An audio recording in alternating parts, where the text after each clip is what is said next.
Hello everyone, मैं गौरव law master classes की तरफ से।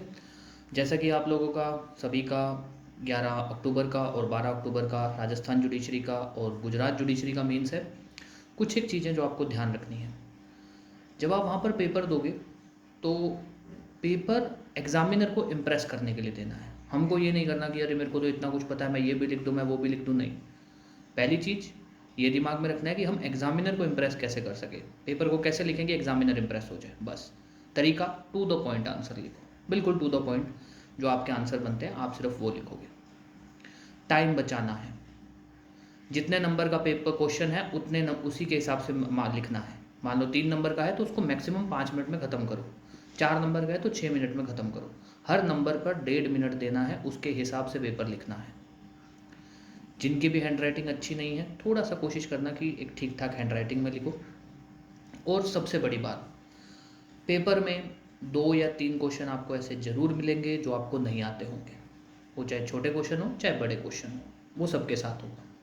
उसको लेकर घबरा मत जाना कि अरे मेरे को तो ये नहीं आता, मेरे को वो नहीं आता। ऐसा कुछ नहीं है।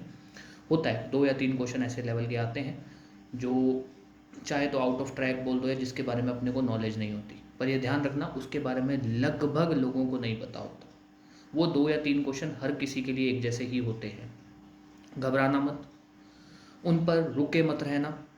नहीं आता, पता है, क्वेश्चन पढ़ते ही लगा पता नहीं क्या अजीब सा है, आगे चलो, बाद में देखेंगे उसको। एक बार आगे चलो, इसको बाद में देखेंगे, इस तरीके से चलो। जब आपका पेपर कंप्लीट हो जाए, जो क्वेश्चन आपको लगे थे कि नहीं आते, फिर उनको देखना। क्योंकि ये ना हो कि जो क्वेश्चन नहीं आता उसके चक्कर में आप कोई और क्वेश्चन मत खराब कर लेना जो क्वेश्चन आपको आता था। जजमेंट राइटिंग, ऑर्डर राइटिंग, इनके अंदर ध्यान रखना कि आपको सिर्फ पैटर्न को पकड़ना है कि फॉर्मेट जो हो वो अच्छा हो। क्वेश्चन जो आएगा लगभग आपको पता होगा। अगर वहाँ पर बिल्कुल ही सटीक नॉलेज ना हो तो जितना आपको वहाँ पर लगभग आपको पता हो उतना लिख देना। चीज़ों को फालतू में वहाँ घुमाते मत रहना कि ये वो, ऐसा नहीं, बिल्कुल। कि एग्जामिनर आपकी जजमेंट राइटिंग या ऑर्डर राइटिंग पढ़े तो उसको पढ़ते ही लगे कि हाँ सही है, लगभग बातें जो लिखनी चाहिए वो लिखी है आपने, बिल्कुल सिंपल। तो वो फॉर्मेट जो अपने ने किया है उस फॉर्मेट को एक बार रिवाइज कर लेना। और अब आपको जो आज करना है काम, आज कल आपका सिविल का पेपर है। सिविल का जो भी आपका लॉ का पोर्शन है उसमें आपको जो लगता है, जो आपको लगता है कि आपका वीक है सब्जेक्ट, उसको देख लो, एक बार नज़र मार लो। जजमेंट राइटिंग, ऑर्डर राइटिंग का फॉर्मेट थोड़ा देख के चले जाना आखिरी में। और उसके अंदर खासकर कौन सा, पार्ट 4, कि भाई वो जो पार्ट 4 नहीं अपने कैसे लिखते हैं वो, कि भाई आखिरी में कैसे लिखनी होती है चीज़ें, बस वो एक बार थोड़ा नज़र मार लेना। और फ्री माइंड जाना, डरना मत। आप पढ़े हो, मेहनत की है, इतने कट ऑफ जाने के बाद भी आप लोगों ने प्री क्लियर किया है तो आपने पढ़ा है, अच्छी खासी नॉलेज है आपको, कोई दिक्कत नहीं। आराम से जाना, पेपर देना। बस ये ध्यान रखना कि 2-3 क्वेश्चन ऐसे होंगे जो हमको नहीं आते होंगे। वो चाहे हो सकता है शुरुआत के 2-3 क्वेश्चन ऐसे हों, या हो सकता है बड़े क्वेश्चन में ऐसा हो, कोई फ़र्क नहीं पड़ता। अपने को जो आता है अपने को उस पर कमांड बनानी है। अपने को लिखना एग्जामिनर को इम्प्रेस करने के लिए है, बिल्कुल टू द पॉइंट आंसर लिखना है। फालतू के अंदर चीज़ों को घुमाना नहीं है। कोई चीज़ नहीं आती है उसको एक बार वहीं छोड़ो, आगे चलो, जब पेपर पूरा हो जाएगा तब देखेंगे उसको।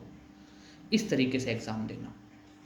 और किसी को कोई भी दिक्कत रहे, कोई भी प्रॉब्लम रहे तो मुझे फ़ोन कर लेना।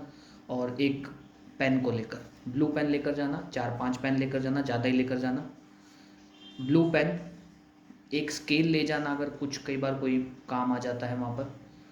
और उसके अलावा कुछ भी और कुछ नहीं है। ब्लू पेन ले जाना और कोशिश करना अगर अंडरलाइन कर सको तो, जैसे सेक्शन लिखते हो तो सेक्शन को अंडरलाइन कर दिया, कोई इंपॉर्टेंट बात लिखी तो उस शब्द को या लाइन को अंडरलाइन कर दिया, ताकि एग्जामिनर का आप वहाँ पर ध्यान दिला सको।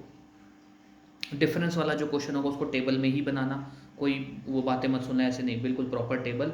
ये मान लो उसने पूछा डिफरेंस बिटवीन, सिविल का पेपर है मान लो, difference between decree and order, तो डिक्री का ऑर्डर का टेबल बनाया, डिक्री ऑर्डर, इधर डिक्री का लिखते गए, बराबर में ऑर्डर का लिखते, कोई पैराग्राफ वगैरह में नहीं लिखना, ठीक है। और इतना ही है, जजमेंट राइटिंग, ऑर्डर राइटिंग का पैटर्न पकड़ लेना।